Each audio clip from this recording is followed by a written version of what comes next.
अस्सलाम वालेकुम जी। लखां दरूद पाक नबी ते उन्हां दी आल ते एक निक्की जी मोहतबाना जी गुजारिश है कि जिन्ना पर्दा औरत ते फर्ज है उन्ना ही पर्दा मर्द ते भी फर्ज है। असी की करने आ, जिथे मर्जी जिथे दिल करदा वे सड़क दे उत्ते मोटरसाइकिल खिलारने, गड्डी खिलारनी है, थल्ले उतर के पेशाब करन लग पैना। पेशाब करदे आ बंदे कोलों लंघदे ने पे, वेंदे ने पे कि यार ये कौन लोग ने।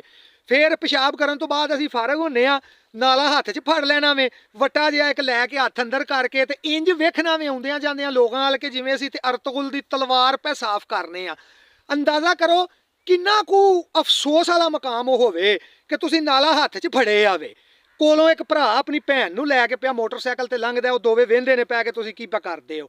एक पुत्तर अपनी मां नूं लैके जांदा पिया, ओह वेंदे ने, ओह की सोचणगे कि की करने आ पै।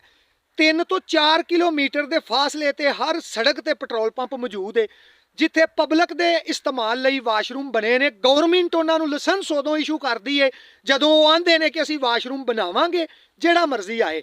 यानी तुसीं बिला झिझक पेट्रोल पंप के वाशरूम ते जा सकते हो। अगर तुहानूं नहीं पिया लभदा तो उन्होंने पुछ सकते हो कि वाशरूम कित्थे ने। साडी पंजाब हुकूमत मोहसिन नकवी साहब ने पिछे जा बड़ा साह चाड़ के इन्हों मगर लग के ते ये काम कराया वे कि पेट्रोल पंपां दे बाहर बोर्ड ला के रखो कि वाशरूम की सहूलत है वे और फ्री। अगों ये वे कि उन्होंने विचारियां ने भी फ्री की होना हुंदा ना, उत्थे कोई बंदा टूटी छड्डदा है, वो भी जरूरतमंद लै जांदे ने। वो जिहड़ियां दरवाज़ियां नूं कुंडियां चुटकियां लगियां हुंदियां ने, वो दसो तुसीं बंदे उत्थे लै जांदे ने, पानी नहीं रोड़दे। अपनियां बाकियात तो जिहड़ा मारका मारिया हुंदा ने वो उत्थे छड्ड के ते बाहर निकल जांदे ने।